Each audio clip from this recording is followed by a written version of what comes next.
So hi guys, welcome back to my two videos. तो इस video में दोस्तों डिस्कस करने वाले हैं यहाँ पर कुछ इंपॉर्टेंट कंपनीज को और उनसे रिलेटेड कुछ इंपॉर्टेंट अपडेट्स हैं जिसकी बात करेंगे इस वीडियो में। तो चलिए दोस्तों वीडियो की शुरुआत करते हैं। सबसे पहली कंपनी को डिस्कस करते हैं। पहला नाम है IDFC फर्स्ट बैंक लिमिटेड का।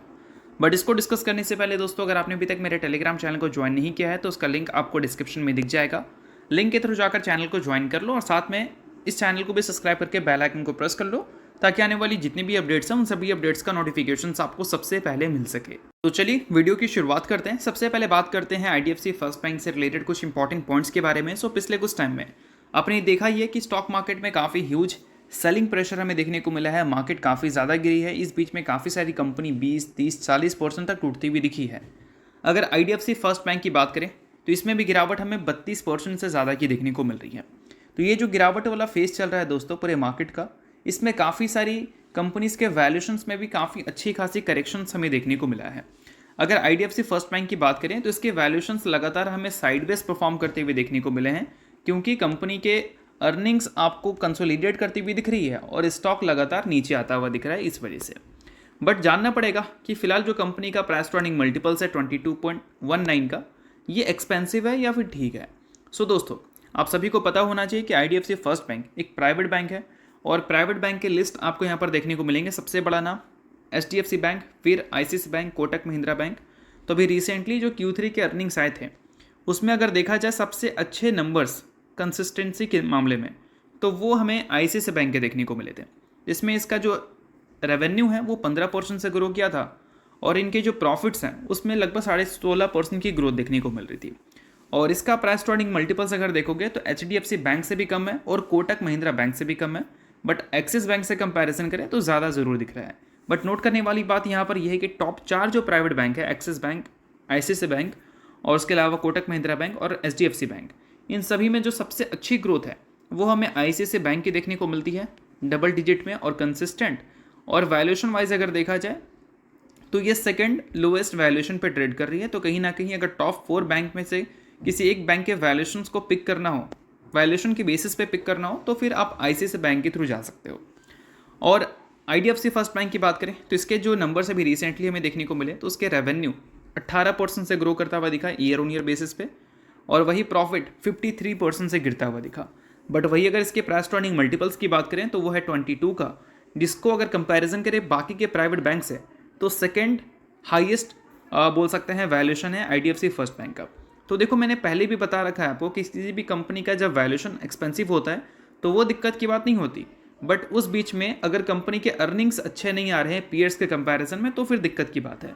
तो सबसे अच्छे अर्निंग्स किसके थे? ICICI बैंक के थे। येस बैंक के भी प्रॉफिट 155% से ग्रो किया, बट वो इनकन्सिस्टेंट रहता है, इस वजह से येस बैंक को मैंने चूज़ नहीं किया है, मैंने ICICI बैंक को चूज़ किया है। तो कंसिस्टेंसी के मामले में ICICI बैंक काफ़ी सही रही है। और वैल्यूएशंस के हिसाब से देखा जाए तो IDFC फर्स्ट बैंक का वैल्यूएशन ज़्यादा है, जो कि अपने Q3 के अर्निंग्स में भी अपने प्रॉफिट्स को खराब रिपोर्ट की है ईयर ऑन ईयर बेसिस पे, वो भी 50% से ज़्यादा। तो आपको क्या लगता है कि ये 22 का जो पी है वो जस्टिफाई होता है IDFC फर्स्ट बैंक के लिए, या फिर इससे और भी ज़्यादा नीचे जाना चाहिए इसको? क्योंकि इंडस्ट्री की पी से कंपैरिजन करें तो डबल उसके प्राइस टू अर्निंग मल्टीपल्स है, तो इस वजह से मैं ये बोल रहा हूँ। तो चलिए अब डिस्कस करते हैं दोस्तों अगली कंपनी को। नाम है हिंदुस्तान एरोनॉटिक्स लिमिटेड। आप सभी को पता है पिछले कुछ टाइम में डिफेंस स्टॉक्स काफ़ी बुरा पिटे हैं। लाइक अगर कुछ की डिफेंस स्टॉक्स की बात करें like HAL, Bharat electronics limited, Bharat dynamics limited, तो उसमें काफ़ी अच्छी खासी गिरावट हुई है 2025 में। HAL में करीब 20% से ज़्यादा का हो चुका है। BEL और भारत डायनेमिक्स में करीब 10% से ज़्यादा की गिरावट हमें देखने को मिली है, क्योंकि इस बार का 2026 फाइनेंशियल ईयर का जो यूनियन बजट हमें देखने को मिला उसमें कोई मेजर एलोकेशंस हमें देखने को नहीं मिली डिफेंस सेक्टर में। एक्सपेक्टेशंस के हिसाब से कोई चीज़ नहीं था, तो इस वजह से आपको काफ़ी अच्छी खासी सेल ऑफ इन सारी कंपनीज़ में देखने को मिली जो डिफेंस सेक्टर से जुड़ी हुई हैं। बट इस पीरियड में अगर देखा जाए इन कंपनी से रिलेटेड कुछ पॉजिटिव पॉइंट्स को, तो वो ये है कि अच्छे खासे ऑर्डर बुक हैं। अगर HAL के Q3 के अर्निंग्स तक ऑर्डर बुक को चेकआउट करोगे कि इस फाइनेंशियल ईयर इसने कितना ऑर्डर गेन किया, तो वो था 55,800 करोड़ का, जिसमें कहाँ पर कितना ऑर्डर मिला है वो डिटेल्स आपको देखने को मिल जाएंगी। और एक्सपोर्ट ऑर्डर मात्र 300 करोड़ का है, मतलब एक्सपोर्ट पे कंपनी का भी उतना ज़्यादा डिपेंडेंसी नहीं है, बट फ्यूचर में हो सकता है, क्योंकि इसको लेकर कंपनी के मैनेजमेंट ने भी अपनी कुछ चीज़ें बताई थी कि फ्यूचर में एक्सपोर्ट को बढ़ाना चाहते हैं वो।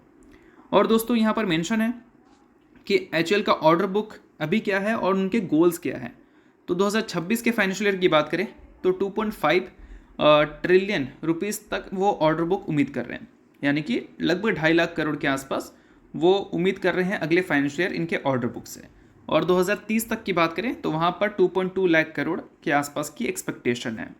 अब आप सोच रहे होंगे कि पिछले साल तो कम है, मतलब पिछले साल तो ज़्यादा रहने वाला है, 2030 में कम रहने वाला है, ऐसा क्यों?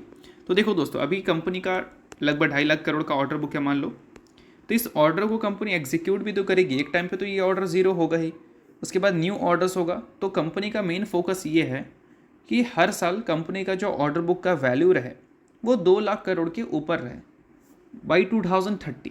ऐसा रहता है तो ओवरऑल कंपनी को कंसिस्टेंसी अच्छी मिल सकती है। बट मैंने आपको पहले भी बता रखा है कि ऑर्डर मिलना is a not a big deal, order को एग्जीक्यूट करना पड़ेगा और उसमें HL को डिले हो रहा है और उस चीज़ को अगर HL सुधार लेती है तो अच्छी बात रहेगी। और दोस्तों 2500 करोड़ रुपए ये एनुअली इन्वेस्ट भी करने वाली है रिसर्च एंड डेवलपमेंट में, यानी कि R&D में। और उसके साथ साथ दोस्तों कंपनी की जो प्रोडक्शन कैपेसिटी है उसको भी एक्सपैंड कर रही है। और जैसा कि मैंने आपको बताया कि कंपनी एक्सपोर्ट पे भी ध्यान दे रही है और एक्सपोर्ट अपॉर्चुनिटी पे भी कंपनी का फिलहाल फोकस है, जैसा कि कंपनी के गोल्स में मेंशन किया गया है। तो इन सारी चीज़ों को नोट डाउन कर लो कि कंपनी में गिरावट ज़रूर हुई है, बट गिरावट के बीच में कंपनी के फाइनेंशियल्स ठीक नज़र आ रहे हैं, कंपनी के ऑर्डर बुक ठीक नज़र आ रहे हैं।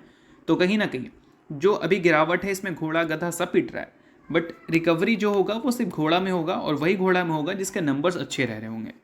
और जिस कंपनी के पास अच्छे ऑर्डर्स हैं तो उसी से हम उम्मीद कर सकते हैं अच्छे नंबर्स की। तो इन सारी चीज़ों को नोट डाउन कर लो। तो चलिए अब डिस्कस करते हैं अगली कंपनी को, जिसका नाम है KPI ग्रीन एनर्जी लिमिटेड।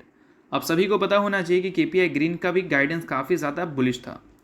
2024 अगस्त तक की बात करें तो कंपनी के जो ऑर्डर बुक थे वो 2327 मेगावाट के थे, ठीक है। इसमें 1260 मेगावाट जो है वो इंडिपेंडेंट पावर प्रोड्यूसर के थ्रू मिला था। और भी काफ़ी सारी चीज़ें आप इसको नोट कर लेना। बट इन सारी ऑर्डर्स को कंपनी एग्जीक्यूट अगले 1 से 1.5 साल में करती हुई नजर आएगी, यानी कि 2027 तक जो अभी कंपनी के ऑर्डर्स हैं उसको कंपनी एग्जीक्यूट कर देगी, या फिर बोल सकते हैं कंप्लीट कर देगी, उसको बना देगी। और अभी रिसेंटली और भी काफ़ी सारे ऑर्डर्स कंपनी के साथ जुड़े हैं। अभी रिसेंटली 1.8 गीगावाट कैपेसिटी का ऑर्डर कंपनी को मिला है। बट नोट करने वाली बात यहाँ पर यह है कि कंपनी का एम क्या है।